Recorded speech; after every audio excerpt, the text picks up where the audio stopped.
ನಮ್ಮ ಬಗ್ಗೆ ನಾವು ಭಾಳ ತಿಳ್ಕೊಂಡ್ಬಿಟ್ರೆ ಅವೆಲ್ಲ ತಲೆಗೆ ಬರ್ತದೆ. ನನಗೆ ಒಂದು ಅಕ್ಕಮಹಾದೇವಿ ವಚನ ನೆನಪಾಗ್ತದೆ. ಈ ದೇಹ ಅಂದ್ರೆ ಏನು ಅಂತ ಹೇಳ್ತಾಳವಳು. ಮೂತ್ರದ ಮಡಿಕೆ, ಎಲವಿನ ತಡಿಕೆ, ಚರ್ಮದ ಹೊದಿಕೆ. ಇದು ಎಲ್ಲರೊಳಗೂ ಇದೆ.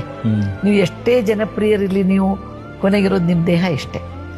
ನೀವು ಎಷ್ಟೇ ಮೇಕಪ್ ಮಾಡ್ಕೊಡ್ರಿ, ಕೊನೆಗೆ ವಯಸ್ಸಾದ್ಮೇಲೆ ಕಾಣೋದು ಇಷ್ಟೇ.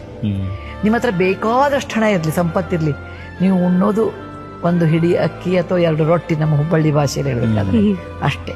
ನೀವು ಬೇಕಾದಷ್ಟು ದೊಡ್ಡ ಮಹಲ್ ಕಟ್ಟಿಸ್ಬೋದು, ನೀವು ಮರ್ಕೊಳ್ಳೋದು 6 ಅಡಿ ಬೈ 3 ಅಡಿ ಒಂದು ಹಾಸಿಗೆಯಲ್ಲಿ ಅಷ್ಟೇ. ನಿಸರ್ಗ ನಮಗೆ ಎಷ್ಟೇ ಹೆಚ್ಚು ಕೊಟ್ಟರು ಸಹಿತ ಅದನ್ನು ಅರ್ಗಿಸ್ಕೊಳ್ಳೋ ತಾಕತ್ ಕೊಟ್ಟಿರೋದು ಇಷ್ಟೇ. ಎಲ್ರಿಗೂ ಇಷ್ಟೇ. ಯಾರು ಬಹಳ ಶ್ರೀಮಂತರು ಇದ್ದ ತಕ್ಷಣ ಅವ್ರಿಗೆ ಬಹಳ ತಾಕತ್ತು ಕೊಟ್ಟಿರೋದಿಲ್ಲ. ನಿಸರ್ಗ ಕೊಡುವುದೇ ಇಷ್ಟು. ಅದೇ ತರ ನಿಸರ್ಗ ಕೊಡೋದು 24 ಗಂಟೆ ಮಾತ್ರ ಎಲ್ಲರಿಗೂ. ಯಾರು ಬಹಳ ಶ್ರೀಮಂತರು, ಬಹಳ ಚೆನ್ನಾಗಿದ್ದಾರೆ, ಬಹಳ ಅಚೀವ್ ಮಾಡಿದ್ರೆ 48 ಅವರ್ ಪರ್ ಡೇ ಇರೋದಿಲ್ಲ.